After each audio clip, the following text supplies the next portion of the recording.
మా టమాటో పంటల్లో ఆకుమచ్చ వచ్చింది మేడం. ఏదో మందు కొట్టాను.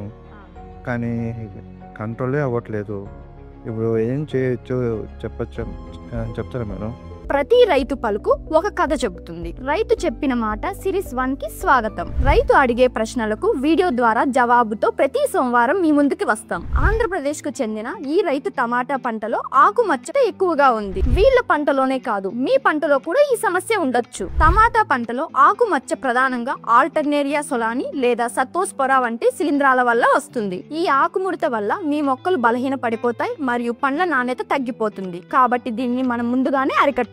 మొదటిగా మీరేం చేయాలంటే ఈ ఆకుముడత సోకిన ఆకులని పొలం నుండి తీసేయాలి. ఈ తెగులు స్టార్టింగ్ స్టేజ్ లో ఉంటే కవచ్ ని లీటర్ నీటికి 2 గ్రామ్స్ లేదా M45 లీటర్ నీటికి 2.5 గ్రామ్స్ వాడండి. ఈ తెగుల్లో ఇన్ఫెక్షన్ సివియర్ గా ఉంటే అమిస్టార్ టాప్ లీటర్ నీటికి 1 ml లేదా స్కోర్ లీటర్ నీటికి 1 ml వాడితే చాలు. ఒకవేళ మీరు జీవ పద్ధతిని ఉపయోగించాలి అనుకుంటే ట్రైకోడర్మా విరిడే ని ఉపయోగించవచ్చు. అన్ని లింక్స్ డిస్క్రిప్షన్ లో ఇవ్వబడ్డాయి, అక్కడి నుంచి ఆర్డర్ చేసుకోవచ్చు. ఈ వీడియోని షేర్ చేయడం మర్చిపోకండి. మీకు ఏదైనా విషయాన్ని తెలుసుకోవాలంటే కాల్ లేదా కమెంట్ చేయండి. నెక్స్ట్ సోమవారం కలుద్దాం.